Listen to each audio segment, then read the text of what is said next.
نحمده ونصلي ونسلم على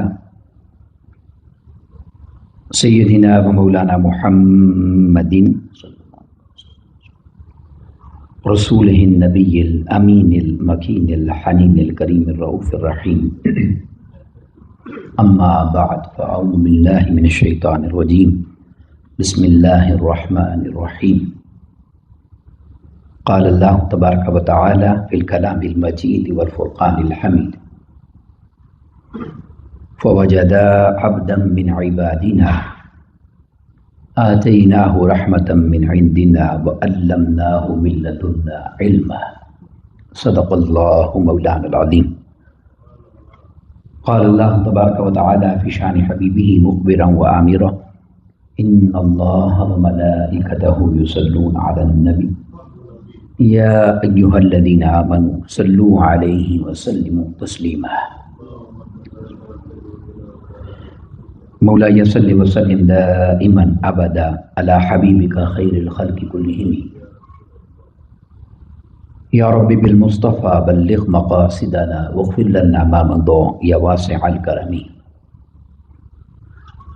اللہ رب العزت خالق کائنات اللہ جل مجدہ کی حمد و ثنا پیارے آقا کریم علیہ السلام کی بارگاہ میں عاجزانہ ہدیہ درود و سلام کے بعد تمام احباب سامعین کو السلام علیکم ورحمۃ اللہ وبرکاتہ.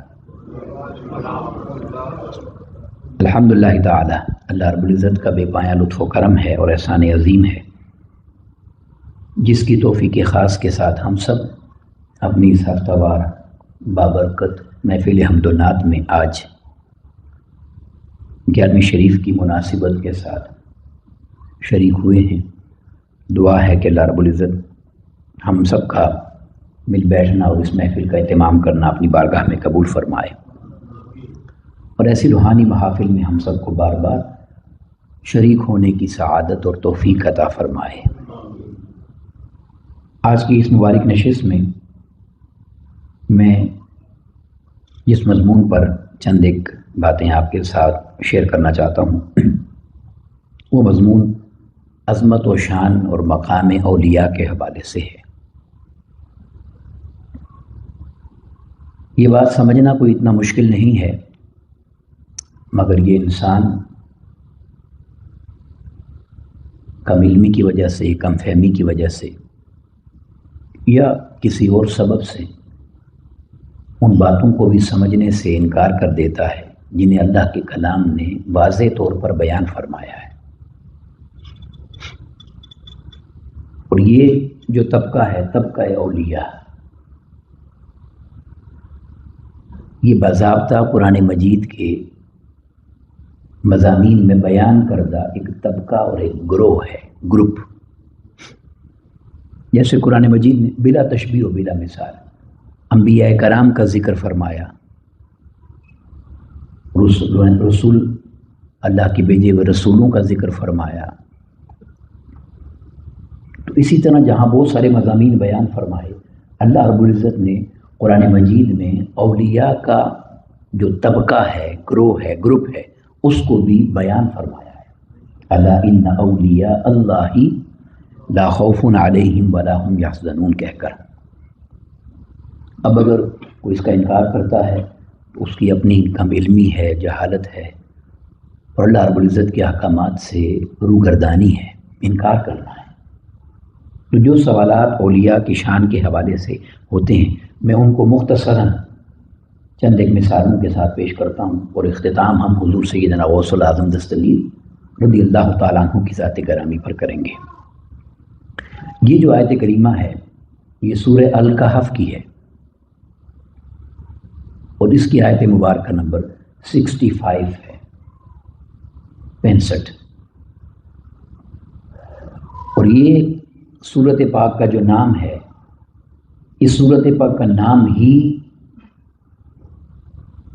اس امت کے اولیاء نیک و بزرگیدہ اور برگزیدہ بندوں کی اس جائے پناہ کے ساتھ ہے جہاں انہوں نے دین کے دشمن سے خلاصی پانے کے لیے پناہ حاصل کی تھی.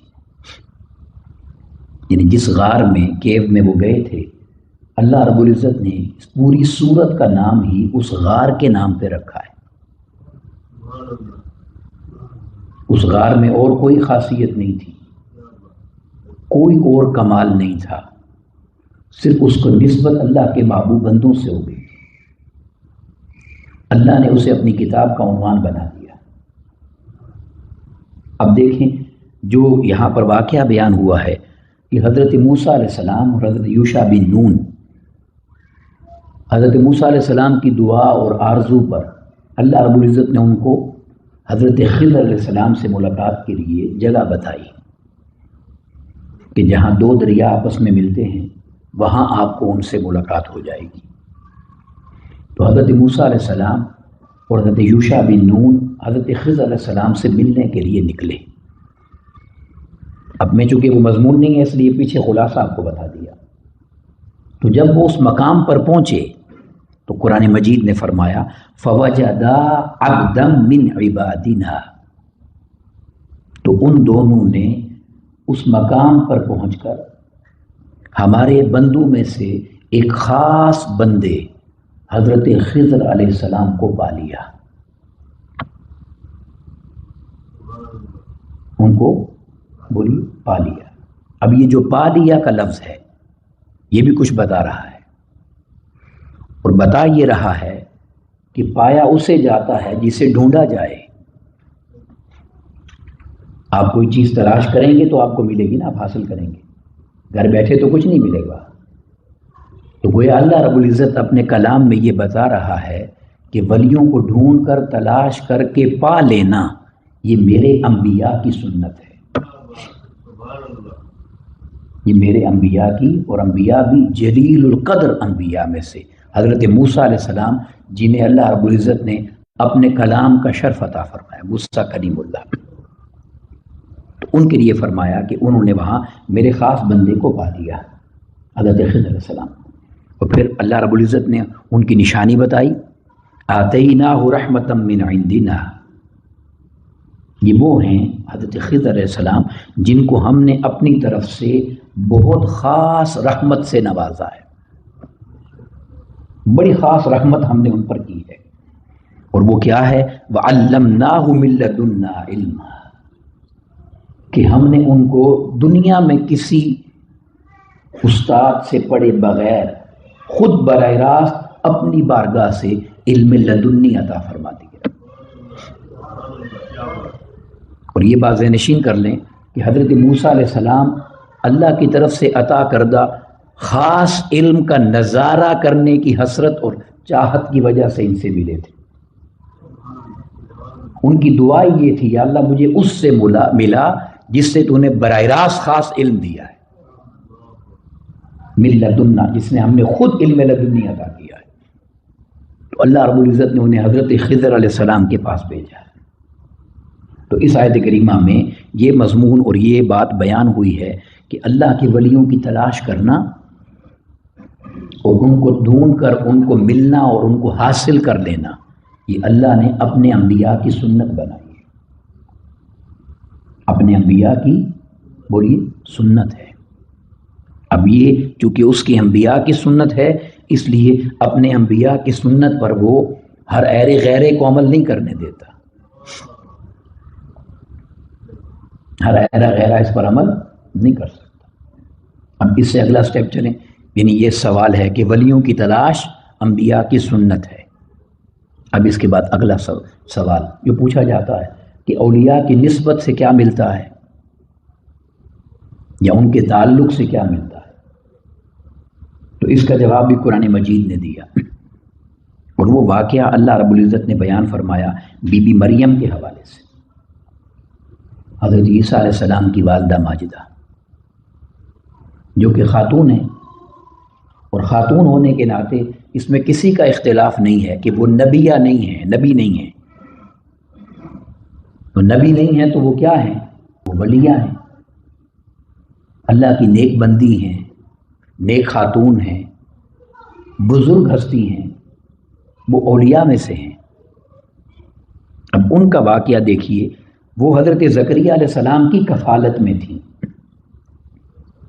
حضرت زکریا علیہ السلام ان کی روحانی پرورش کرتے تھے، تربیت کرتے تھے، اور ان کو ایک حجرے میں رکھا ہوا تھا، اور حجرے کو لاک کر کے آپ تشریف لے جاتے تھے، اپنا کام کاج کر کے آ جاتے، خیر خبر لیتے اور اگلے وظائف عطا کرتے، جو تربیت سبق پڑھانا ہوتا وہ پڑھاتے۔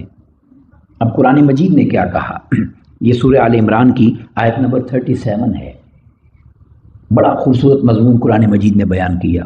کلما دخل علیہا زکریا المحراب، کلما کے لفظ پہ غور کریں، ہمیشہ ایسا ہوتا تھا،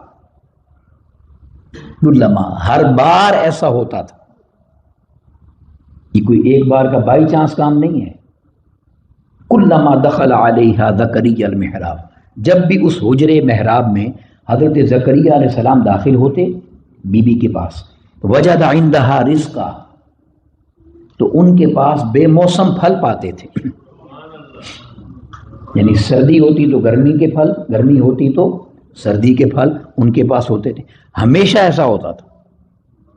تو ایک دن انہوں نے پوچھا، قال یا مریم انا لکی ھذا، اے مریم ایک بات تو بتا، یہ جو پھل تیرے پاس ہیں بے موسم، یہ تیرے پاس آتے کہاں سے ہیں؟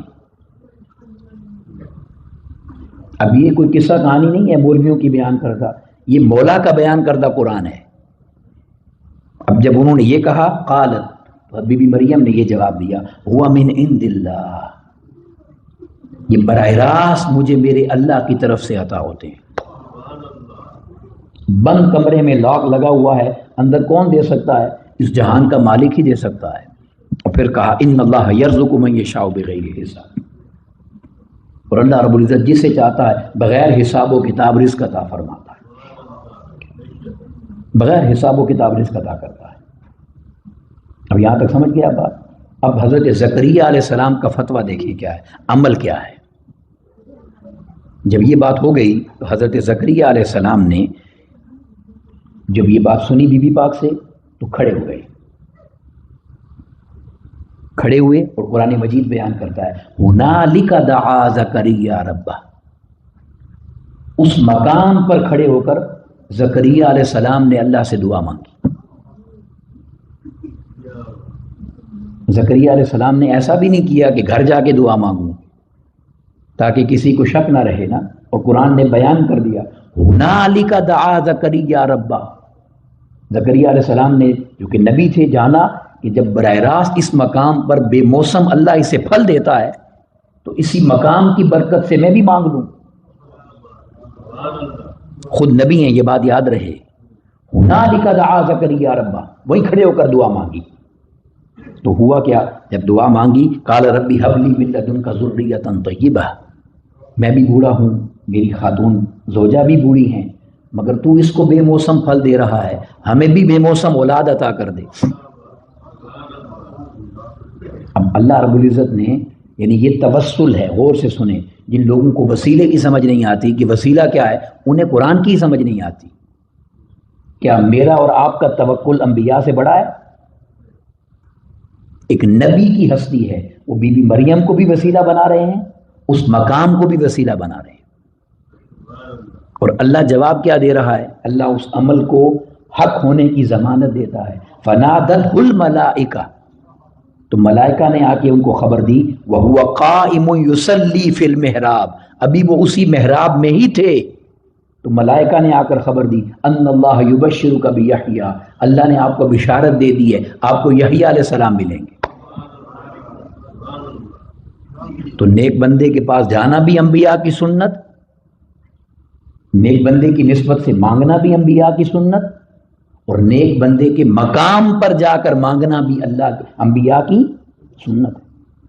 اب اللہ وہی ہے جو اپنے گھر میں بھی سنتا ہے، اور اللہ وہی ہے جو اس مقام پر جا کر بھی سنتا ہے۔ آپ سمجھ گئے بات یا نہیں؟ اللہ ہر جگہ سنتا ہے، مگر اللہ بتا رہا ہے فی المحراب، فی المحراب، ہنالک، ہنالک، وہی جگہ وہی محراب، بار بار کہہ کر اللہ اشارہ دلوا رہا ہے، ہر جگہ کو ایک جیسا نہ سمجھا کرو۔ وہ بھی جگہ ہے جہاں گناہگار رہتے ہیں، اور وہ بھی ایک جگہ ہے جہاں میرے محبوب رہتے ہیں، تم ان کو ملا کیسے سکتے ہو؟ اب یہاں پر اب اللہ رب العزت نے حضرت زکریا علیہ السلام جیسی ہستی کو، نبی کو، ایک ولی کی نسبت سے بیٹا عطا کر دیا۔ تو گویا قرآن نے ثابت کر دیا کہ ولی کی نسبت سے مانگنا انبیاء کی سنت ہے، اور ولی کی نسبت سے مانگا جائے تو عطا کرنا یہ خدا کی سنت ہے، یہ اللہ کی سنت ہے۔ تو یہ اس لیے میں نے کہا جب قرآن نے اتنا واضح سب کچھ بیان کر دیا ہے تو پھر انکار کرنے والے خدا جانے وہ کس قرآن کو سمجھتے ہیں۔ اب یہاں ایک بات اور کہہ دوں، یہ جو عمل ہے یہ انبیاء علیہ السلام کا عمل ہے۔ حضرت زکریا علیہ السلام کا ذکر ہوا، حضرت موسیٰ علیہ السلام کا ذکر ہوا، کیا یہ عمل آقا علیہ السلام نے بھی کیا؟ بڑی بات ہے، تو آقا علیہ السلام نے بھی کیا۔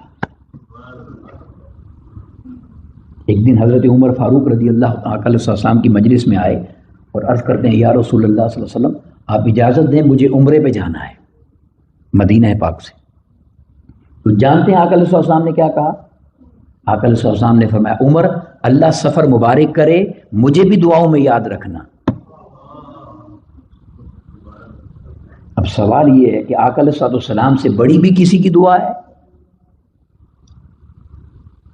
ان سے بڑھ کر بھی کوئی دعا کر سکتا ہے؟ تو کیوں کہا سیدنا فاروق اعظم کو دعا کروانے کے لیے؟ اس لیے کہ امت کو سبق دیا کہ کسی نیک ہستی کو دعا کے لیے تم نے بھی تو کہنا ہے قیامت تک، تو میں تمہارے لیے اس عمل کو اپنی سنت بنا دیتا ہوں۔ اب بخاری شریف کا واقعہ بڑی کثرت سے آپ نے سنا ہے۔ آقا علیہ السلام نے سیدنا فاروق اعظم رضی اللہ تعالیٰ عنہ اور حضور مولا کائنات علیہ السلام جیسی عظیم ہستیوں کو ایک دن اپنا جبہ عطا فرمایا۔ بخاری شریف کا واقعہ ہے۔ اور جبہ عطا کر کے آقا علیہ السلام نے فرمایا کہ تم یہ جبہ لے جانا اور کرن چلے جانا، اور کرن جا کے اویس کو ڈھونڈنا،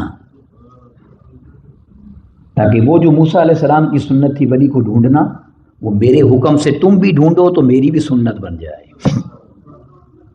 جاؤ اس کو ڈھونڈنا، اور جب وہ مل جائے اس کو میرا سلام کہنا، اور سلام کہہ کے یہ جبہ اسے تحفے میں دینا، اور تحفے میں دے کر اسے کہنا کہ وہ میری امت کے لیے دعا کرے۔ اب دعا کروانا کس کی سنت ہوئی ولی سے؟ بولیے، آقا علیہ السلام کی سنت ہے۔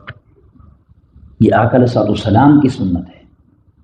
تو سیدنا فاروق اعظم رضی اللہ تعالیٰ عنہ، اور آپ جانتے ہیں نا سیدنا ویس کرنی رضی اللہ، وہ ہستی ہیں کہ جن کے لیے آقا علیہ السلام اگر اس طرف سے ہوا چلتی تھی نا کرن سے، تو آقا علیہ السلام اس طرف مسکرا کر دیکھتے، تو صحابہ کرام کہتے یا رسول اللہ کیا راز ہے اس مسکراہٹ میں؟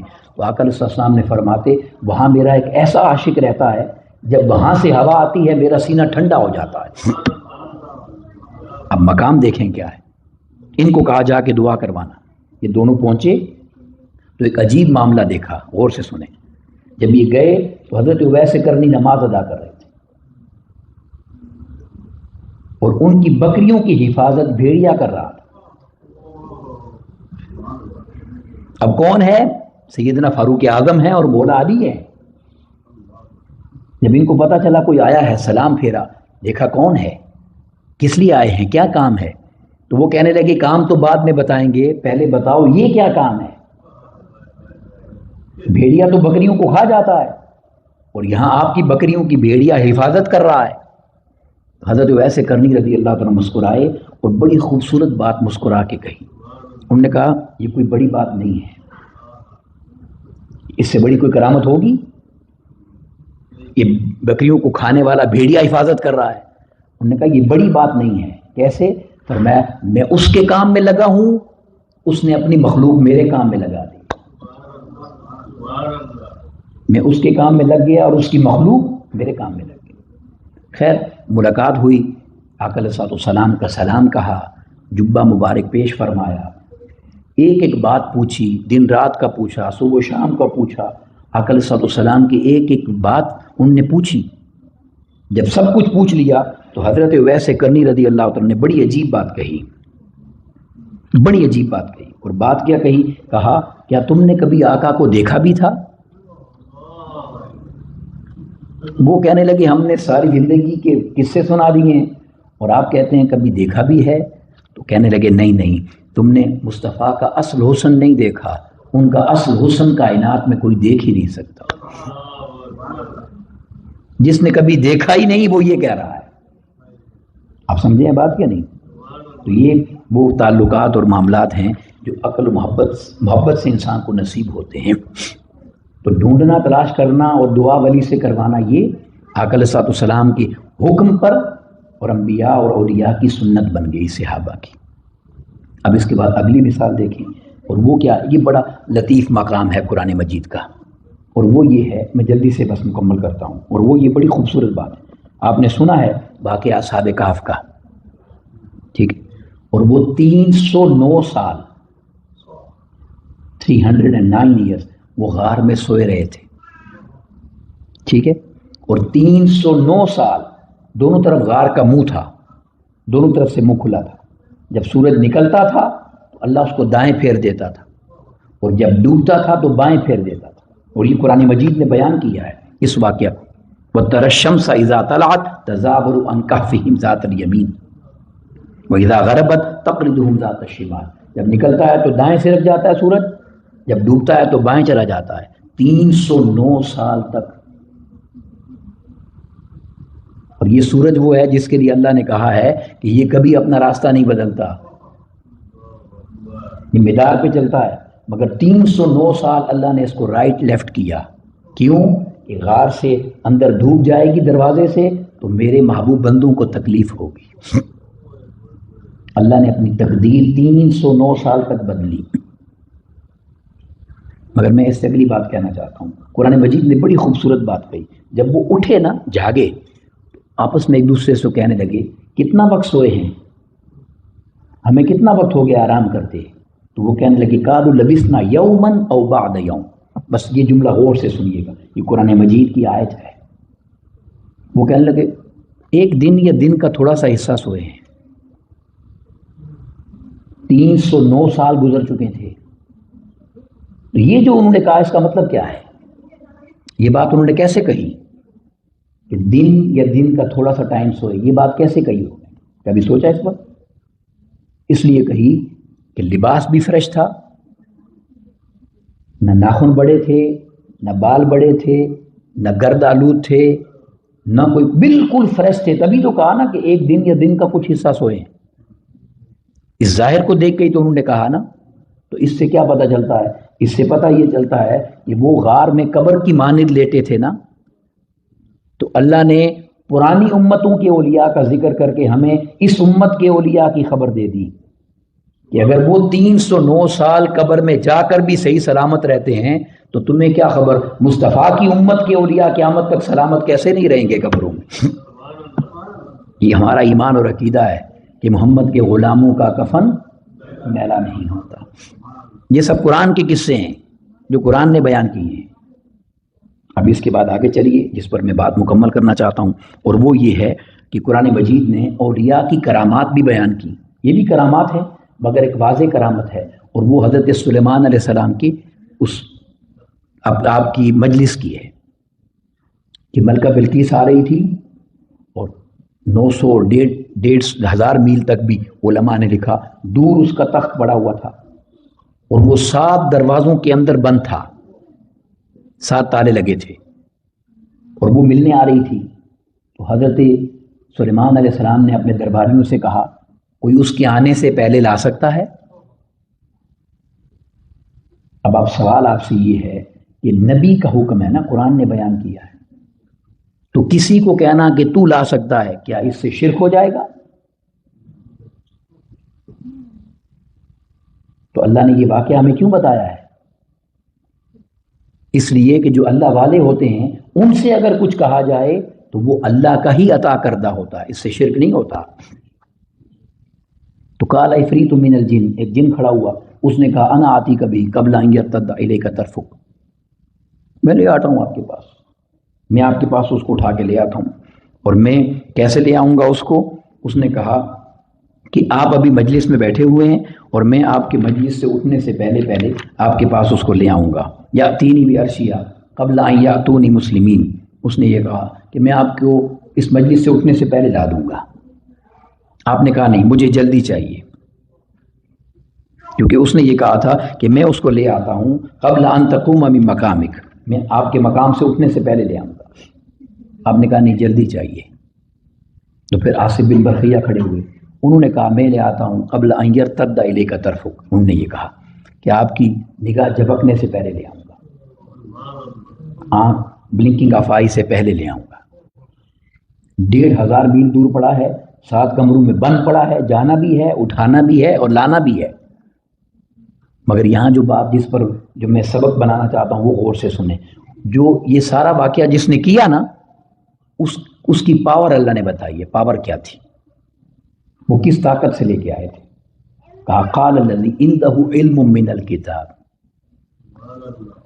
جس کے پاس سلیمان علیہ السلام کی کتاب کا تھوڑا سا علم تھا، علم من الکتاب، ساری کتاب کا علم بھی نہیں تھا۔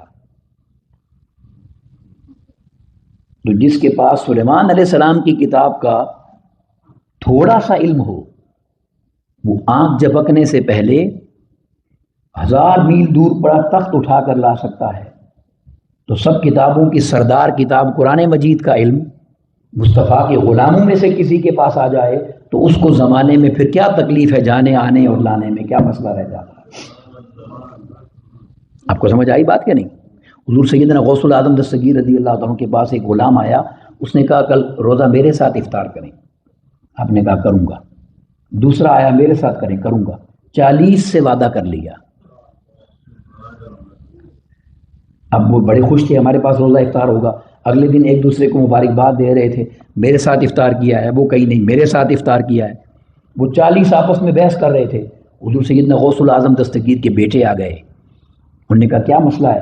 انہوں نے کہا آپ بتا دیں کل حضور کس کے گھر تشریف لے گئے تھے افطاری کرنے؟ انہوں نے کہا کل تو افطاری انہوں نے میرے ساتھ کی ہے۔ حضور غوث پاک کا بیٹے میرے ساتھ، اب کسی کی جرت تھی کو بولتا؟ پریشان کھڑے تھے، 41 دعوے دار تھے۔ حضور سیدنا غوث العظم دستگیر آئے اور آپ نے فرمایا تم میں سے کوئی جھوٹا نہیں ہے، ہم نے سب کے ساتھ افطاری کی ہے۔ کیوں کہ اگر آصف بن برقیہ 1000 میل دور ایک لمحے میں ہو کر آ سکتا ہے تو جو مصطفیٰ کا غلام عبد القادر جیلانی ہے وہ 41 مقامات پر کیسے نہیں جا سکتا؟ اس کے پاس تو علم من الکتاب تھا۔ اور ادھر علم کا عالم کیا ہے کہ آپ روزانہ اپنی مجلس میں اپنے پاس آنے والوں کو، میں نے اس لیے اس ٹاپک کو لیا ہے کہ دیکھیں حضور سیدنا غوث العظم کی کرامات تو حق ہیں، مگر جب اللہ نے حضرت خضر علیہ السلام کا تعارف کروایا تو ان کے تعارف میں علم کی شان دی کہ ہم نے اسے علم دیا ہے۔ اور یہاں پر علم کا عالم یہ ہے کہ روزانہ حضور سیدنا غوث العظم دستگیر رضی اللہ تعالیٰ اپنے شاگردوں کو 13 سبجیکٹ پڑھاتے تھے، 13 سبجیکٹ پڑھاتے تھے۔ وہ تفسیر بھی پڑھاتے تھے، اصول تفسیر بھی پڑھاتے تھے، وہ حدیث بھی پڑھاتے تھے، وہ اصول حدیث بھی پڑھاتے تھے، وہ فقہ بھی پڑھاتے تھے، وہ اصول فقہ بھی پڑھاتے تھے، وہ صرف بھی پڑھاتے، نحو بھی پڑھاتے، منطق بھی پڑھاتے، بیان بھی پڑھاتے، ہر علم اپنے شاگردوں کو پڑھاتے، اور ایسا پڑھاتے کہ ہر سال آپ کے مدرسے سے 3000 جید علماء فاضل ہوتے تھے۔ آپ کی ایک مجلس میں 70,000 سے لے کر 1 لاکھ تک سامعین آتے تھے، اور ان میں عام لوگ تو ہوتے ہی تھے، اس میں وقت کے امام اولیاء اور صوفیاء پہ بیٹھتے تھے، وقت کے امام آ کے بیٹھتے تھے۔ اور وہ کیسے تھے؟ آپ نے امام ابن الجوزی کا نام سنا ہے نا، کتنا بڑا نام ہے امام ابن الجوزی۔ وہ آپ کی مجلس میں آ کے بیٹھے، ان کے ساتھ ایک اور عالم بیٹھے تھے، تو حضور سیدنا غوث العظم تشریف لے آئے، قاری صاحب نے ایک تلاوت کی قرآن کی آیت۔ اب دیکھیں میں یہ تیاری کر کے لایا ہوں، نوٹس بنا کے لایا ہوں نا۔ تو حضور سیدنا غوث العظم دستگیر ممبر پر بیٹھے، اور ممبر پر بیٹھ کر آپ نے فرمایا یہ جو قاری صاحب نے آج آیت پڑھی ہے نا، میں اس پہ خطاب کرتا ہوں، علم کی بات بتا رہا ہوں۔ آپ نے ایک تفسیر بیان کی، ابن الجوزی کہنے لگے مجھے آتی ہے۔ آپ نے اسی آیت کی دوسری تفسیر بیان کی، ابن الجوزی نے کہا مجھے آتی ہے۔ 11 تفسیروں تک کہتے رہے مجھے آتی ہے۔ حضور سیدنا غوث العظم دستگیر نے 12ویں تفسیر بیان کی، 13ویں بیان کی، 14ویں بیان کی، 15 بیان، 40 تفسیریں بیان کر دی، ایک آیت کی 40 تفسیریں۔ اور ابن الجوزی نے کہا کہ 11 مجھے آتی تھیں، 29 مجھے نہیں آتی۔ وہ بھی حیرت میں تھے، تو حضور غوث پاک مسکرائے اور مسکرا کر کہنے لگے 40 کا عدد پورا ہو گیا ہے؟ اب غور سے سنیے گا، آپ نے کہا چلو الان نرجع من القال الى الحال، میں نے تمہیں 40 تفسیریں یہ کال کی سنائی ہیں، آؤ اب تمہیں 40 تفسیریں حال کی سناتا ہوں۔ ایک ہی آیت کی 80 تفسیریں۔ پہلی تفسیر کی تو ابن الجوزی نے وجد میں اپنا جبہ پھاڑ دیا اور پھاڑ کر کہا کہ اللہ کی عزت کی قسم، علم کا سمندر ہے جو عبد القادر جیلانی کو اللہ نے عطا کر دیا۔